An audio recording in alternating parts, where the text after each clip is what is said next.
Yesu. Jambo la pili, hatua ya kuchukua ili utembee na uweza, uwe na mahusiano ya kweli na Yesu. Mwenisikiza vizuri? Uwe na nini? Uwe na nini? Sawa, nataka kuwa na uwezo wa Yesu. Uwezo kapewa uwezo wa Yesu kama huna uhusiano wa kweli. Na sasa uhusiano wa kweli hautoki hapa kwenye sura, unatoka ndani ya moyo. Ukiwa na uhusiano wa kweli na Yesu Kristo, kuna mengine hautaomba, yatakuja yenyewe. Maana ameona uhusiano wako na yeye.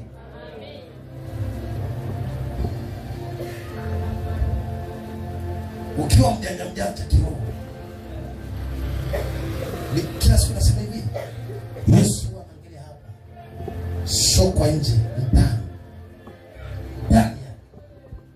Umeamua kuwa na mahusiano ya kweli na yeye. Anapokuja anakukuta kweli na uhusiano wa kweli. Umechukua hatua kweli kweli, umeamua kweli kweli, unampenda kweli kweli. Amesema mwenyewe katika Yohana 15:14 tulisoma, nanyi mtakuwa marafiki zangu mkiyapenda yale niwaamuruyo. Si ndio imeandikwa hivyo? Nanyi mtakuwa rafiki zangu mkipenda yale niwaamuruyo. Maana yale aliyosema tenda, aliyosema usiyatende, unaonyesha uhusiano wa kweli na huyo Yesu mwenye uweza. Uwezo kawa unataka uweza wa Yesu Kristo, lakini wewe hauna uhusiano naye wa kweli. Ukichanganya moyo wako, ukaacha kuwa na uhusiano wa kweli na Yesu wako, unakosa uwezo wa Mungu. Kazana kuwa na uhusiano wa kweli, yaani moyoni mwako kiabudu, kutoke chemichemi ya uzima. Moyoni mwako kiabudu, abudu katika roho na kweli, maanisha kisiwepo kinginecho moyoni mwako. Usichanganye. Yesu abaki peke yake ndani ya moyo wako. Utamuona Yesu anakuja kwako, utamuona Yesu anaingia kwako, utaona ishara za ajabu, utaona uwezo wa ajabu. Kwa nini? Ameona moyo wako jinsi ulivyo.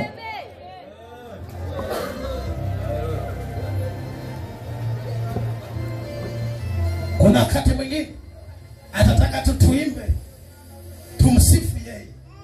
Ikiwa tuna mioyo ya safi, atashuka mwenyewe, kwa sababu ameshaona moyo.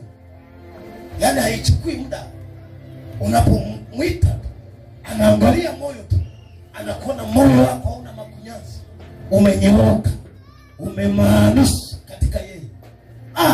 Hachukui muda kushuka. Nipe uweza mikononi, atakupa.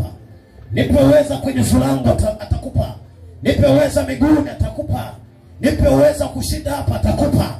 Kwa nini? Kwa sababu umeonyesha ibada ya kweli, umeonyesha moyo wa kweli kumtumikia na kumwabudu.